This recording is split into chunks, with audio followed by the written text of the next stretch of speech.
Ever since the Sandy Hook killings, with a very great deal of school children were murdered, there's been a lot of talk about gun control. And of course, when you talk about gun control, you must bring up the Second Amendment, at least if you're an American. Personally, I believe we put far, far too much stock in the Bill of Rights. It's just a piece of paper.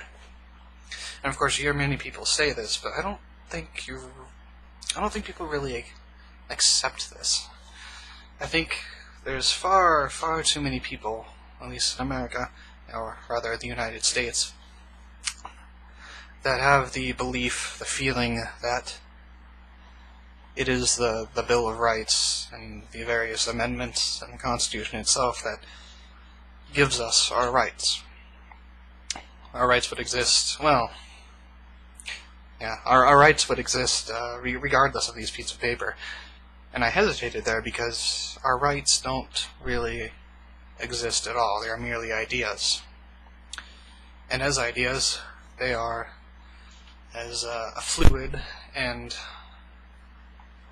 subject to bias and human cognition as much as any other idea. I mean, there's truly no objective difference between the idea of having rights and the ideas of communism or socialism or any other political idea. And yet we behave as if they are an inherent thing. We like to act as if they are an inherent thing. I don't believe this is a bad thing. I think we would all be far better off if we respected each other's rights, but to get back to the purpose of this, rights are a needless complication. To be peaceful, all anyone really has to do is say, if I'm not hurting you or your property, I can do whatever I want. And likewise, if you're not hurting me or my property, feel free to do whatever you want, own whatever you want, listen to whatever music you want, write whatever propaganda that you wish. But the only rule is, don't harm me, don't harm anyone else, and don't harm anyone else's or my property. It's very simple. We don't really need rights to lay this out. I mean, if you have the right to own whatever you wish, there is no need for the Second Amendment. There is no need to define specifically, oh, you have a right to bear arms. Well, you have a right to own whatever you want. Be it drugs, alcohol, firearms, whatever you can afford. If you can afford it, you can buy it. Just don't hurt anyone with it. It's very simple. But we make it this complicated process. We have this idea that's very frighteningly popular, that people need to be limited in their freedom, or their liberty, rather. That people need to be limited in their liberty by governmental forces. If you're limited in even one thing, it throws everything else. It's an all or nothing sort of deal. Either you have all of your liberties, or you are not free. And here in the United States, we like to say, oh, we are the land of the free. Of course, this is untrue. Deeply, frighteningly untrue. We pride ourselves on bringing liberty to the rest of the world. You can't force people to be free. It's against the very... It's an oxymoron. It's contrary to itself. Forcing someone to be free is... it's an excuse, really, used by politicians for whatever political gains they need. They need only cry out that something is in the name of freedom or for the children, or to secure our future. Say any of these things, and you're pretty much guaranteed at least some votes.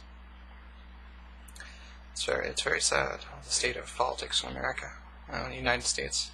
Excuse me. That's one thing that bothers me, is people say, oh, America, as if the entire North and South America continents were compressed into the United States of America.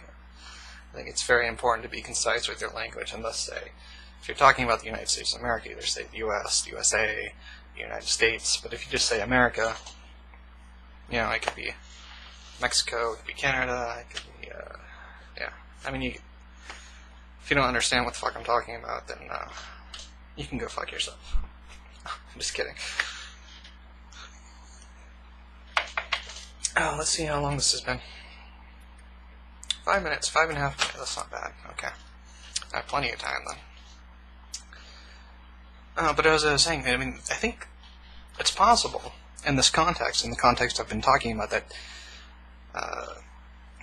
such things as the Bill of Rights have actually been detrimental to the cause of freedom, because it's given it form. It's given the formless form. It's given, if there wasn't a Second Amendment, if people simply accepted that everyone has a right to own what they want, then we wouldn't have this huge debate about the Second Amendment or its wording. I mean, people argue over the semantics of a right, as if the people who wrote the Bill of Rights or the Constitution were some sort of gods who could dish out see all of humanity. Oh, you have this right, but not this one. They were just human beings. They were subject to all the fallacies, cognitive dissonance, and mistakes that the rest of us are.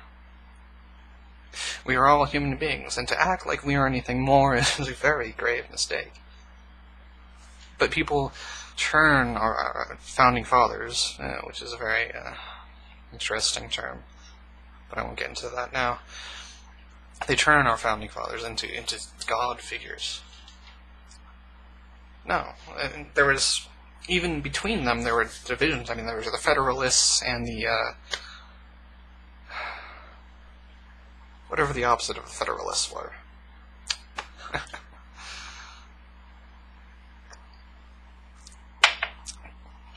And they owned slaves, and, you know, subscribed to the certain social standards of their time.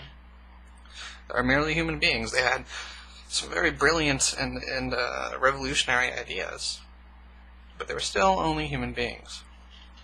And to think otherwise is to elevate them beyond that, and that's making a very grave mistake. But that's what people do, at least here in the United States. You know,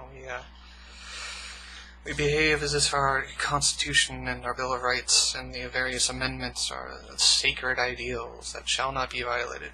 Oh no, they're words on a piece of paper representing ideas held by men, and as such, these ideas are fallible, and they should be refined. I mean, if the world held to all ideas as we like to hold to the ideas of the Bill of Rights, I mean, we'd still be in 2000 BC, because we'd never be willing to move on and to evolve our ideas. And I'm not saying, actually, well, what I am saying is that we need to let them go, not to move further towards tyranny, not to move further into government control, but the opposite direction, to move further into freedom. Because if we're binding our freedoms to these man-written laws, then we're binding our freedoms to something as fragile as a single group's concepts. We really need to move beyond that. And to move beyond that is in the sense of accepting that people should be free to do whatever they wish to do, as long as they're not hurting anyone else. I don't see a problem with my neighbor owning a tank, as long as my neighbor is shown to be a peaceful and reasonable person. I mean, whenever you come across this argument in regards to the Second Amendment, of people should be able to own whatever they want, do you really think people are going to be able to afford a nuclear weapon? I mean, if Bill Gates, just hit my light, if Bill Gates, perhaps, for example, since he's very rich, or he's very wealthy, were able to buy a nuclear weapon, So what? Do you really think he'd use it? And if he did, okay. You know, should we limit? What it really boils down to is, should we limit freedoms in order to create some fragile sense of security? And the answer is no. Because first off, and most importantly, from a practical standpoint, that sense of security is completely false. I'm sure someone as wealthy as him, as Bill Gates, if he truly wanted, he could probably procure a nuclear weapon. Obviously well, as far as I know, or anyone else knows, he hasn't. But the point is that we limit our rights in the name of security, and then that security is downright false. For example, if firearms had been banned in America 200 years ago and there wasn't a single one, then the man who committed the Sandy Hook, you know, that's a logical diversion. Let's see how much time I have here. A couple minutes. That's a logical diversion because it puts safety before freedom, which should not be done in the first place. I mean, even if stripping everyone of all their rights ensured that we could all live our lives in perfect safety, to me, that's no life at all. I mean, what's the point of living if you're not free to do whatever you wish to do? You can live as a drone, a mindless drone, going from your job and immediately back home in order to preserve your safety. Why? Why bother living then? We were not meant to be safe. Our species was not meant to be safe. We were meant to fight for our lives and to struggle for survival. That's the kind of world we grew up in, and we turned it into something else. And in the name of safety, we've committed horrible acts of tyranny. We've stripped people of their rights. What's extremely depressing is that you look at the situation, in the vast majority of cases you can see that giving up freedoms or liberties in order to achieve some sort of sense of safety never really works. The only way we're going to achieve peace and harmony is to respect each other as individual human beings, to respect each other's rights and not to be harmed. And we make it far, far more complicated than we need to. We codify things. We list them, we make them into rules in some sort of absurd code. And as soon as we do that, as soon as we turn our ideals into this earthly thing, they're subject to corruption and interpretation and all the problems that we see in our world today when it comes to individual rights. Could be much simpler. Don't hurt me, I won't hurt you. But nothing's ever simple with human beings.